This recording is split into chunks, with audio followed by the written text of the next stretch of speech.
Alors bonjour Claire. Bonjour Fabien, bonjour tout le monde. Alors on est en direct de Paradisa et la première question que je voudrais vous poser, c'est Paradisa considéré comme un des plus grands parcs d'Europe et avec la plus belle serre du monde. Alors vous de l'intérieur, qu'est-ce que vous ressentez par rapport à cela?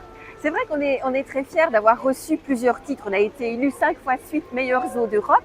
Et puis le Guinness Book des records a attribué à notre nouveau monde Edenia le titre de plus grande serre tropicale au monde. Mais en fait, vous savez, on ne fait pas ça du tout pour les records.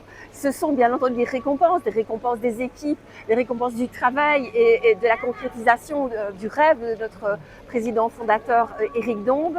Mais ce sont avant tout le constat que ici, on se sent en voyage, ici on protège les animaux, on respecte le vivant, les plantes aussi. On parlait de la dimension de la serre. Alors c'est vrai, c'est la plus grande serre tropicale au monde, mais pourquoi? Pas pour le record. En fait, c'est la plus grande parce qu'il fallait envisager un espace clos et énorme pour pouvoir accueillir des espèces végétales qui se trouvent sur la ceinture équatoriale et qui ont besoin de grandir. Les palmiers, par exemple, vous savez, les palmiers, ils grandissent par la tête. Et donc, quand on a planté des palmiers dans la serre, ce sont des palmiers qui sont déjà de taille impressionnante, 10, 12 mètres, mais on sait qu'avec les années, ils vont grandir, ils peuvent dépasser les 15, voire atteindre les 20 mètres. Et c'est pour ça que la serre est haute de 24 mètres. Donc, c'est pas un record à battre, c'est faire en sorte que l'habitat qu'on a construit pour ces plantes à protéger et pour ces animaux à protéger, eh bien, soit à la hauteur des besoins du vivant. Et qu'est-ce qui fait aussi que vous avez envie d'attirer encore plus de gens dans le parc? On a déjà le statut de l'attraction touristique la plus visitée de Belgique, puisqu'en 2025, on a eu le bonheur d'accueillir 2,9 millions de visiteurs. Et on suppose qu'avec Edenia, on aura le bonheur d'accueillir encore d'autres personnes encore plus nombreuses. Et notre mission principale, c'est d'essayer de toucher nos visiteurs, d'essayer de les sensibiliser aux beautés du monde, aux merveilles du monde. Parce que Paradisa, ce n'est pas qu'un parc animalier, c'est un parc aussi, on voit les beautés de la nature, les plantes, les arbres, les fleurs, celles aussi de ce qui se passe sous la terre, donc les pierres précieuses, les minéraux, et puis on montre aussi les beautés dont les êtres humains ont été capables au fil des civilisations. Vous savez que c'est le jardin des mondes, donc on voyage en Chine, on voyage en Afrique et en Amérique du Nord par exemple. Et donc en fait, l'intention première de Paradisa, c'est de sensibiliser ces hommes et ces femmes qui viennent dans le parc aux beautés du monde, aux beautés de la nature. Et on espère qu'en quittant Paradisa, on a suscité l'envie de protéger notre monde qui est si beau. En travaillant ici, est-ce que la magie, elle opère encore ou bien vous découvrez encore en disant « Oh là là, c'est quand même magnifique ce qu'on a déjà comme outil ». Non, la magie, elle opère tous les jours à Paradisa. Ça fait 8 ans que je travaille ici, le parc est grand et il se passe toujours quelque chose. C'est un être vivant, donc il y a des plantes qui poussent, il y a des animaux qui naissent ou qui s'approchent l'un de l'autre. Il y a la lumière qui met en valeur une œuvre d'art, un bâtiment. Moi, je suis émerveillée tous les jours et j'espère que c'est le cas aussi des visiteurs qui viennent à Paradisa. Alors en parlant des petits animaux qui naissent dernièrement, il y a eu des petits singes, dont un qui est né à Paradisa. On connaît déjà son prénom parce que moi je ne me suis pas tellement documenté. Oui, alors c'est le printemps et bien sûr qui dit printemps dit naissance. Alors ça a commencé à la mini-ferme avec des lapins, avec des lièvres de Patagonie, puis dans Edenia des lémuriens, des saïmiris aussi. Et alors, grand bonheur, un petit singe doré, cet animal en danger pour lequel Paradisa est associé avec la Chine dans un programme de conservation et de protection de toute espèce.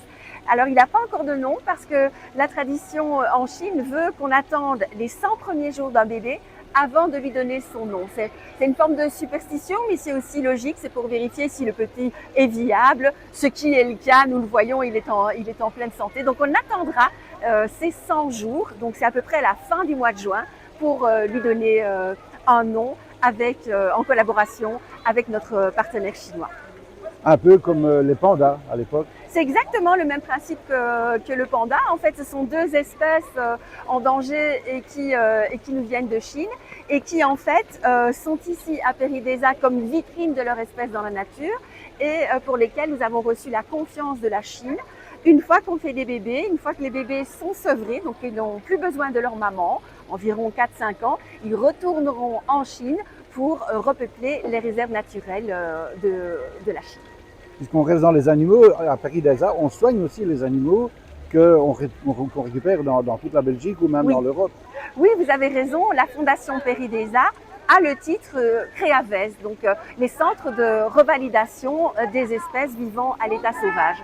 Mais contrairement aux autres CREAVES qui recueillent des animaux en direct de la part de personnes, de particuliers, nous en fait on est la clinique des CREAVES, on est en seconde ligne, c'est-à-dire qu'on a un petit hôpital puisqu'évidemment on a déjà le matériel et les connaissances, des chirurgiens, des machines pour pouvoir en fait traiter des animaux de manière vraiment en fait plus compliquée que ce que peuvent faire les autres CREAVES de Wallonie. Donc on a un partenaire des CREAVES. On a même d'ailleurs l'occasion de voir lorsqu'on visite le parc les gens qui travaillent sur des animaux, d'ailleurs un peu plus loin que l'entrée à droite, si je me souviens bien. Si on veut, on peut voir quand il y a du travail qui se passe évidemment dans le CREAVES, on peut le voir et on peut aussi assister aux soins donnés par nos vétérinaires dans la clinique du parc. Alors ça, ce sont pour les animaux qui vivent dans le parc et qui ont des petits bobos, qui ont besoin d'une intervention médicale ou chirurgicale.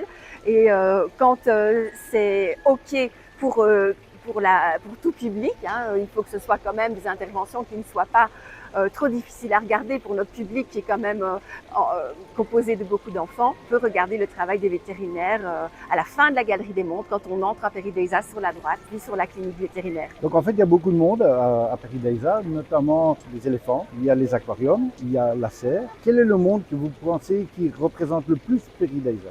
Et tous les mondes se valent, tous les mondes sont beaux ici parce qu'en fait, nos mondes représentent les beautés de toutes les parties du monde. Donc je pense qu'en fonction de ses affinités, on peut se sentir très bien dans le royaume de Ganesha parce qu'on a l'impression de se retrouver à Bali ou au Cambodge dans les temples d'Angkor. On peut, selon certaines sensibilités, adorer la terre du froid parce qu'on a l'impression d'être dans les pôles avec les manchots, les ours blancs, les morses.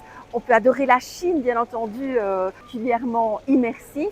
Mais bon, à Edenia, on se trouve dans la ceinture tropicale. Donc j'ai envie de dire, c'est un peu selon les envies de chaque personne et qui ressent des affinités avec ces parties du monde que nous essayons de mettre en valeur. Quand vous venez en famille à Paradisa, vous avez un peu tout ce que vous avez besoin. Vous avez le merchandising, où on peut manger, on peut boire, on peut se restaurer. On peut aussi visiter le parc à travers un petit train.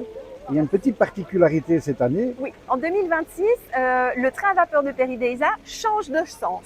On a voulu surprendre nos visiteurs qui ont l'habitude de faire le même circuit.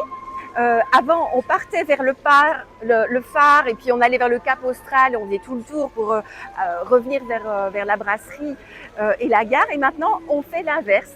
On part vers la dernière frontière, on traverse les terres disparues, l'exposition de dinosaures, et puis on arrive dans la savane africaine où on peut voir les markhors et vraiment faire le tour dans un autre sens. Ça donne une autre impression de parc. C'est en quelque sorte une nouveauté à ne pas manquer. Alors Paradisa aussi, c'est un parc où l'on peut dormir avec les animaux et je voulais en dire un peu plus.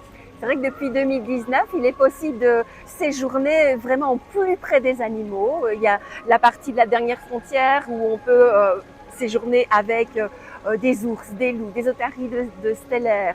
Mais on peut aussi aller en terre du froid et passer la nuit dans le bassin des morses devant les ours blancs avec les tigres de Sibérie ou avec les manchots.